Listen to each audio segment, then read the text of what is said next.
하나님 아버지, 삶이 지치고 마음이 흔들리는 계절이지만 오늘도 구주 예수 의지함이 심히 기쁜 일세 고백하며 주님께 나아갈 수 있게 하시니 감사합니다. 사람의 말보다 주님의 말씀을, 나의 계획보다 주님의 뜻을 더욱 의지하게 하시고 주님의 피로 우리를 구속하신 그 은혜를 이 새벽에 다시 기억해 하여 주시옵소서. 받은 증거가 많지만 때로는 의심과 염려에 사로잡히는 우리의 연약함을 긍휼히 여겨주시고 오늘도 더 깊은 신뢰로 믿음으로 주님을 따르게 하여 주시옵소서. 하나님, 이 나라를 긍휼히 여겨 주시옵소서. 불의가 정의를 가리고 탐욕이 공동의 선을 위협하는 시대 속에서도 주님은 이 땅을 붙들고 계심을 굳게 믿습니다. 위정자들에게는 하나님을 경외하는 지혜와 백성을 향한 책임감을 더하여 주시고 혼란과 거짓이 가득한 세상이지만 이 속에서 진실과 공의가 살아 숨쉬며 세상을 바르고 깨끗하게 세워가게 하여 주시옵소서. 또한 특별히 청년들과 다음 세대에게 비전을 보게 하시고 희망을 품게 하여 주시기를 기도합니다. 또한 주님의 몸된 교회는 세상의 빛과 소금의 역할을 감당하며 또한 나라를 위한 중보의 사명을 온전히 감당케 하여 주시옵소서. 하나님, 한국교회를 주님의 은혜로 새롭게 하여 주시기를 원합니다. 세상의 영광을 쫓기보다 하나님의 뜻을 먼저 구하는 공동체 그리고 성도 되게 하시고 숫자와 영향력보다 진리와 사랑으로 자라나는 교회가 되게 하여 주시옵소서. 분열과 다툼이 아닌 화해와 연합의 교회가 되게 하시고 위기의 시대 속에서도 예수 그리스도의 복음을 들고 이 세상에 소망을 주는 능력의 교회가 되게 하여 주시옵소서. 목회자들에게는 성령의 능력과 지혜 그리고 거룩한 소명감을 주시옵소서. 성도들에게는 듣는 귀와 말씀을 이해하는 능력을 주시고 교회와 주님을 사랑하는 마음을 더딥혀 주시옵소서. 그리하여 우리 소망교회와 한국교회가 이 시대의 하나님 나라의 통로로 바르게 뜻깊게 사용되게 하여 주시옵소서. 고물가와 불안한 경제 속에서 힘겹게 하루하루를 살아가는 가정들을 긍휼히 여겨주시기를 기도합니다. 일터를 지키기 위해 애쓰는 가장들과 생계를 위해 수고하는 모든 이들의 손길 위에 힘과 지혜를 더하여 주시옵소서. 기업을 이끄는 이들에게 정직한 마음과 책임 정신을 주시고 모든 기업의 구성원들을 사랑하는 긍휼의 마음을 내려 주시옵소서. 위기를 극복할 수 있는 지혜와 능력을 더딥혀 주시고 또한 기회를 포착하고 잡을 수 있는 명철과 용기를 더하여 주시옵소서. 특별히 어려움 속에서도 이웃을 돌보며 사회적 책임을 감당하는 기업들이 많아지게 하셔서 한국 사회가 우리 기업들로 말미암아 소망을 발견하게 하여 주시옵소서. 하나님, 폭염과 장마가 지속되는 여름 가운데서도 소망교회 성도 한 사람 한 사람을 지켜주심을 감사드립니다. 무더위와 궂은 날씨 속에서도 주님의 나라와 교회를 위해 헌신하는 손길들이 많이 있습니다. 주님 이들을 기억하여 주시고 모든 사역 위에 성령의 기름 부으심과 기쁨이 충만하게 임하게 하여 주시옵소서. 휴가와 쉼의 시간을 보내는 이들에게는 몸과 마음이 회복되는 은혜를 주시고 더불어 믿음도 더욱 성장하는 축복을 더하여 주시옵소서. 여름 동안 진행되는 수련회, 선교, 교육, 통독, 봉사 등 모든 사역 위에 주님께서 늘 함께하여 주셔서 풍성한 열매를 또한 거두게 하여 주시옵소서. 하나님, 이 시간 북녘 땅을 바라보며 주님께 기도합니다. 불행한 삶을 살아가는 백성들을 긍휼히 여겨 주셔서 벅한 땅에도 자유와 평화, 복음의 빛이 속히 임하게 하시고 하나님의 크신 선하신 뜻이 이루어지게 하여 주시옵소서. 억압과 통제 속에서도 신앙을 지키며 주님을 예배하는 지하교회 성도들의 눈물과 기도를 기억하여 주시고 그들에게 속히 마음껏 예배할 수 있는 자유를 허락하여 주시옵소서. 감시와 위협 속에서도 주님의 이름을 부르는 이들의 믿음을 귀하게 모아주시고 속히 그들의 간절한 기도를 주님 들어주시옵소서. 하나님, 우리의 자녀들을 위해 오늘도 간절히 기도합니다. 이 혼란한 시대를 살아가는 우리의 자녀들이 진리 위에 굳건히 서게 되길 원합니다. 하나님의 말씀을 귀하게 여기며 세상의 유혹을 멀리 하도록 주님께서 그들의 마음을 붙잡아 주시옵소서. 특별히 입시를 준비하는 자녀들에게는 두려움보다 평안함을 주시고 마음을 지켜주셔서 흔들림 없이 하나님을 신뢰하며 하루하루를 성실히 준비해 나가게 하여 주시옵소서. 군 복무 중인 자녀들에게는 건강한 체력과 정신력을 주시옵소서. 나라를 지키는 일에 자부심을 가지고 맡겨진 일을 감당케 하여 주시옵소서. 또한 유학 중인 자녀들에게는 잘못된 문화에 노출되지 않도록 그 발걸음을 지켜주시고 외롭지 않도록 마음도 다스려 주시옵소서. 자녀들을 위해 간절히 기도하는 모든 부모님들의 기도를 주님 들으시고 응답하여 주시옵소서. 이 시간 육신의 연약함과 질병으로 고통받는 성도들을 위하여 기도합니다. 아픔과 고통 가운데 살아가지만 주님께서 그 마음을 평안으로 채워 주시옵소서. 병원에 입원해 있는 이들, 수술을 앞두고 있는 사람들, 회복 중인 이들에게 주님께서 능력의 손으로 함께 하셔서 치유의 역사를 경험케 하여 주시옵소서. 또한 보이지 않는 마음의 고통으로 신음하는 이들도 많이 있습니다. 주님, 자비를 베풀어 주시옵소서. 불안과 우울, 외로움과 무기력함 속에서 주님께서 베풀어 주신 그 사랑 붙잡고 다시 일어서게 하여 주시옵소서. 이제 주님 말씀 앞으로 나아갑니다. 세상의 소리에 가려졌던 우리의 마음이 주님의 음성에 집중케 하시고 말씀 속에서 오늘을 살아갈 지혜와 위로 도전을 얻게 하여 주시옵소서. 성령님의 역사하심을 간구하오며 우리 주 예수 그리스도의 이름으로 기도 올리옵나이다. 아멘. 오늘 주시는 말씀입니다. 열왕기하 11장 1절로 12절까지 말씀입니다. 열왕기하 11장 1절로 12절 말씀 함께 봉독합니다. 아하시아의 어머니 아달랴가 그의 아들이 죽은 것을 보고 일어나 왕의 자손을 모두 멸절하였으나 요람 왕의 딸 아하시아의 누이 여호세바가 아하시아의 아들 요아스를 왕자들이 죽임을 당하는 중에서 빼내어 그와 그의 유모를 침실에 숨겨 아달랴를 피하여 죽임을 당하지 아니하게 한지라. 요아스가 그와 함께 여호와의 성전에 6년을 숨어 있는 동안에 아달랴가 나라를 다스렸더라.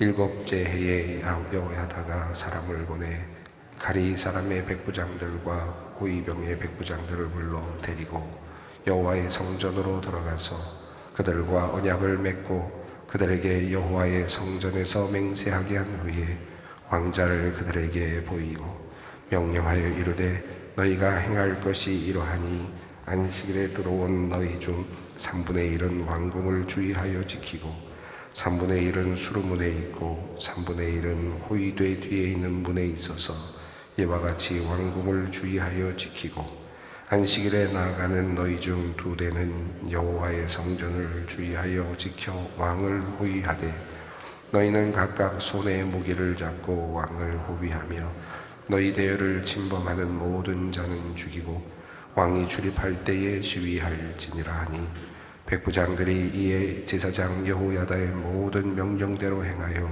각기 관할하는 바 안식일에 들어오는 자와 안식일에 나가는 자를 거느리고 제사장 여호야다에게 나오매 제사장이 여호와의 성전에 있는 다윗의 왕의 창과 방패를 백부장들에게 주니 호위병이 각각 손에 무기를 잡고 왕을 호위하되 성전 오른쪽에서부터 왼쪽까지 제단과 성전 곁에 서고 여호야다가 왕자를 인도하여 내어 왕관을 씌우며 율법책을 주고 기름을 부어 왕으로 삼으매 무리가 박수하며 왕의 만세를 부르니라. 아멘. 성경을 읽다 보면 성경의 장면이 갑자기 바뀌는 그런 느낌을 받을 때가 있습니다. 오늘 읽은 열왕기하 11장 1절이 그런 변화 중에 하나인데요. 앞에 10장까지 내용과 11장의 내용이 갑자기 등장인물이 갑자기 바뀌면서 갑자기 이게 무슨 말인가 하는 그런 생각이 들게 됩니다. 물론 앞에 나왔던 이야기들이 사실은 숨어 있다가 다시 등장하게 된 것인데 한마디로 말씀드리면 장면이 완전히 바뀌는 그런 부분입니다.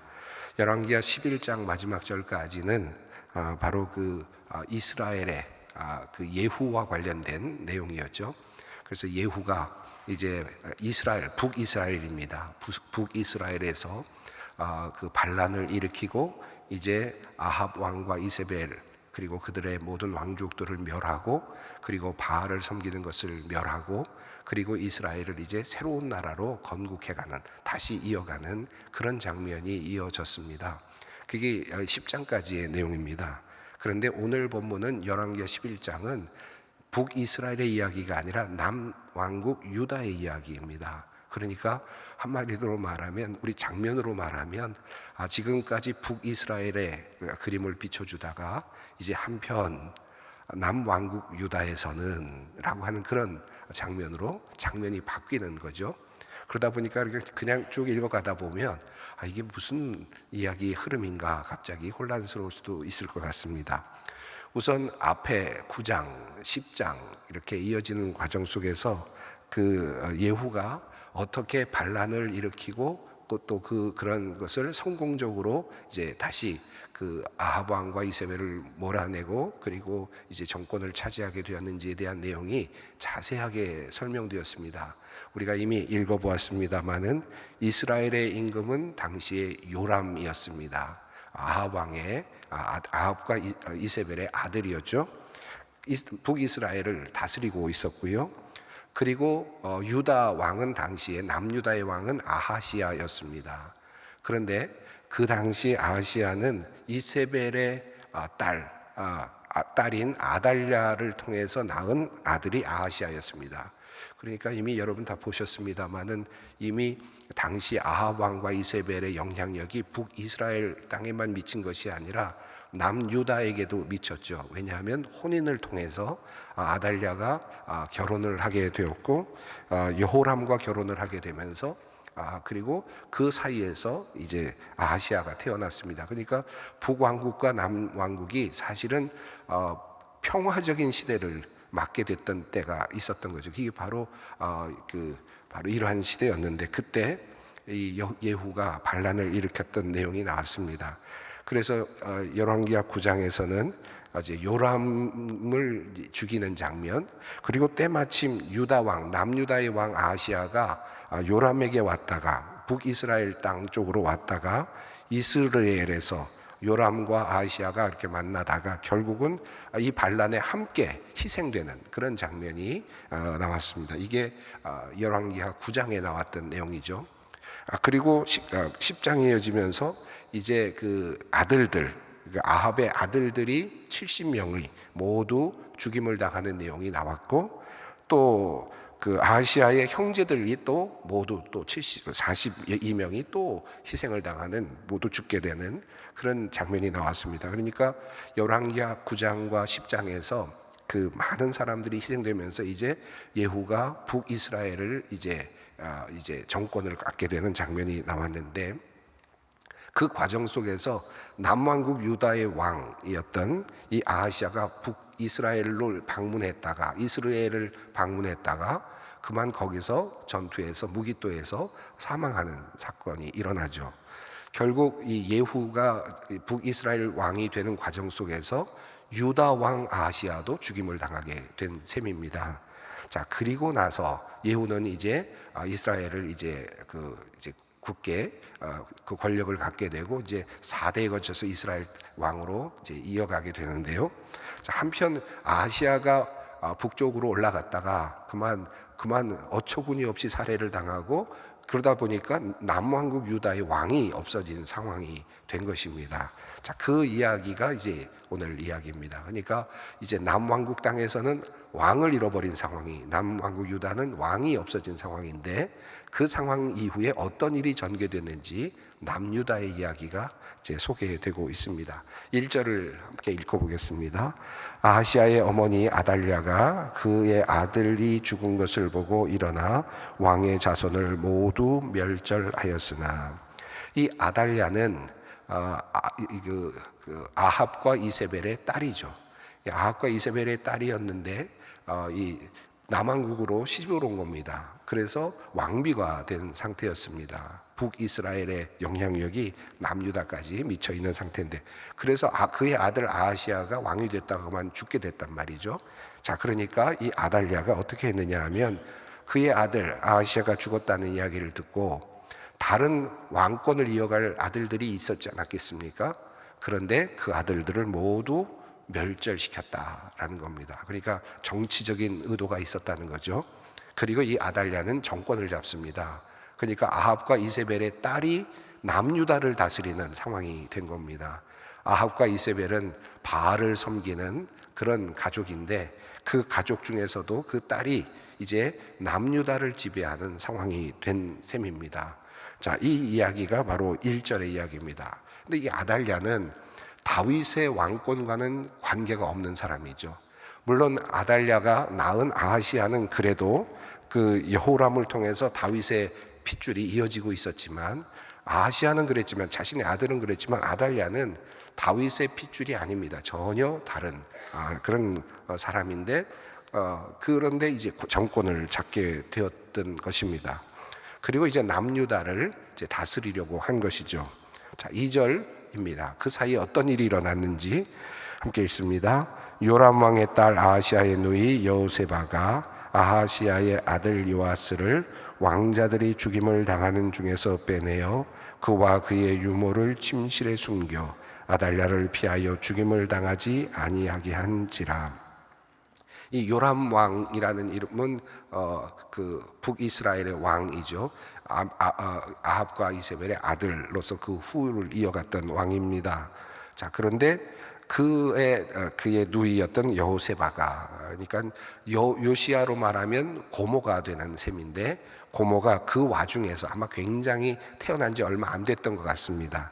그러니까 이 요아스를 숨겨서 유모를 데리고 피신을 시킵니다.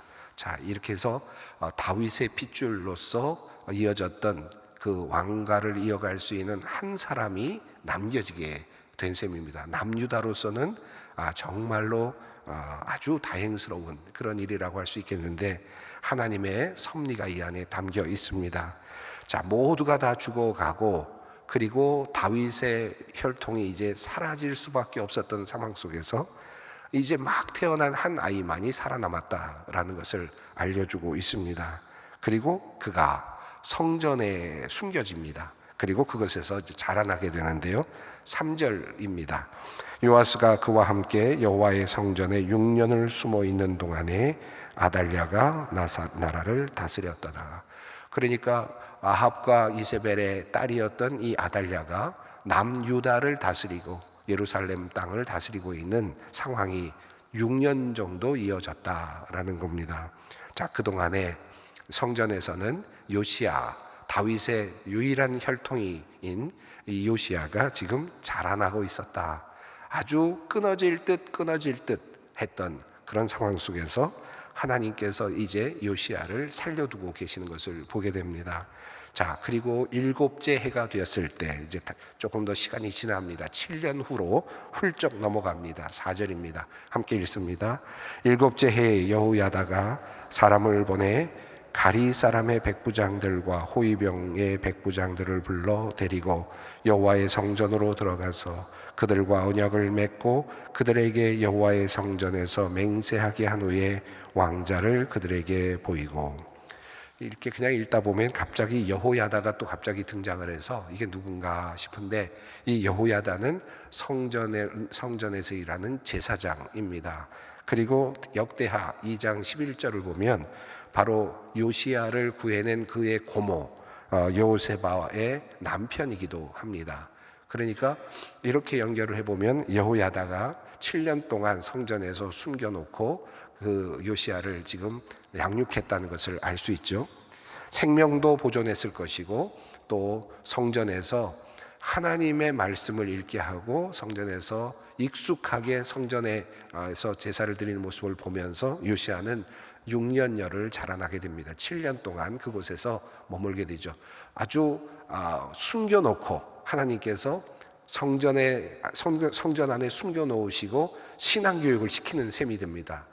정말 독학을 하게 된 셈이 됐는데, 성전 안에서 하나님을 섬기는 법을 배워가는 요시야가 됩니다. 자, 그런데 이 여호야다가 7살이 이제 된 요시야를 위해서 일을 벌리는데요. 이제 하나의 뭐랄까요, 배반이라 그럴까요? 하나의, 지금 아달랴로 본다면 배신이죠. 반역입니다. 이제 요시야를 온전한 왕으로 세워야 되겠다라고 하는 계획을 세우고 이제 반역을 도모합니다. 그 내용이 오늘 본문의 내용들입니다. 자, 성전으로 들어가서 사람들을 이제 성전으로 모아서 그 언약을 맺는데 백부장들을 모았습니다. 다시 말하면 군사 지도자들을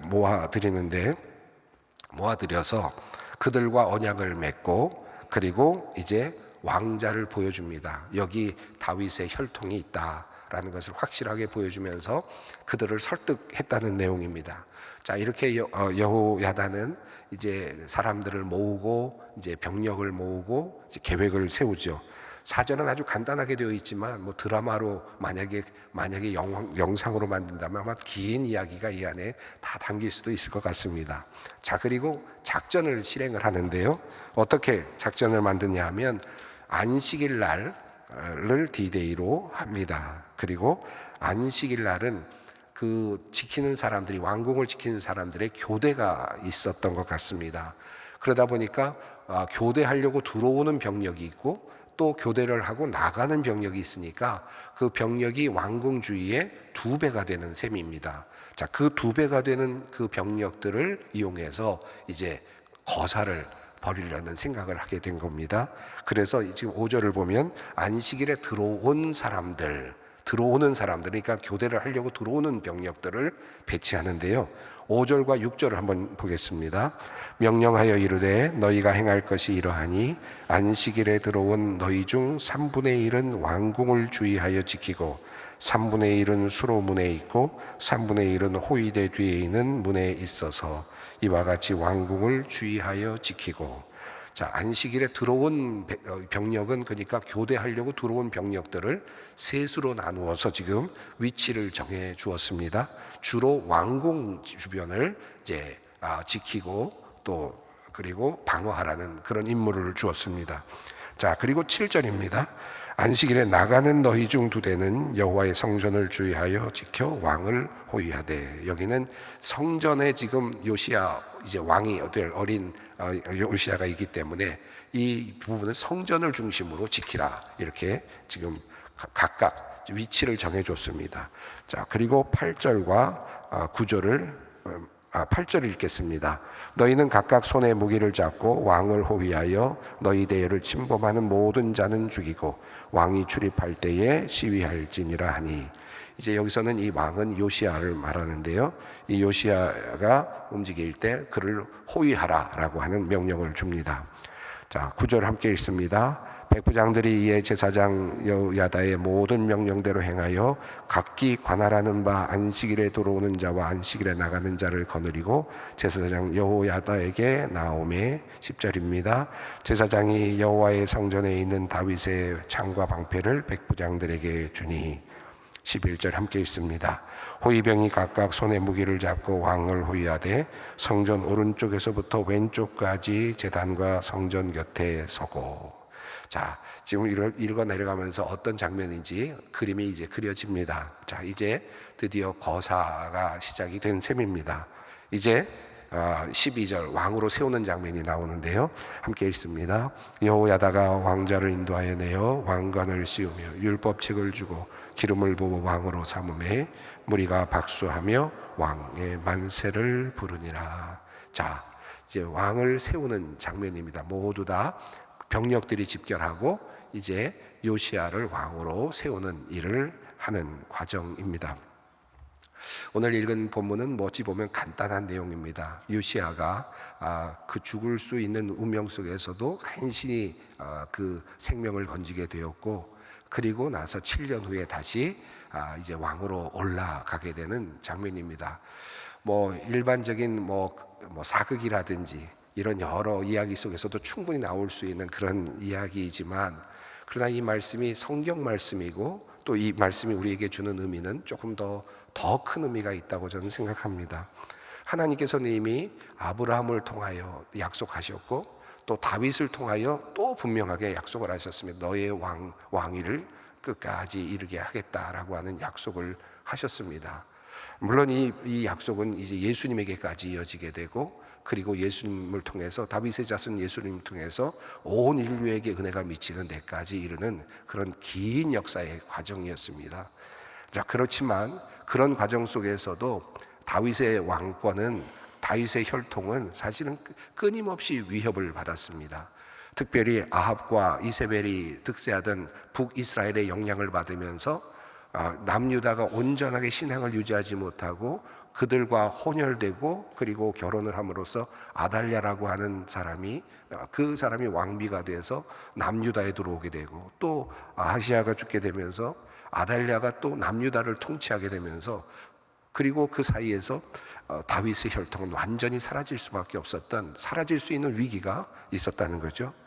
그럼에도 불구하고 하나님의 손길이 또 머물렀고 요시야, 핏덩어리와 같은 요시야를 구해내시고 그 안에서 하나님께서는 다윗과 맺었던 언약을 기억하셨고, 그리고 또 7년을 기다리게 하시고, 그리고 나서 또 하나님께서는 다윗의 왕권을 다시 세우시는 겁니다.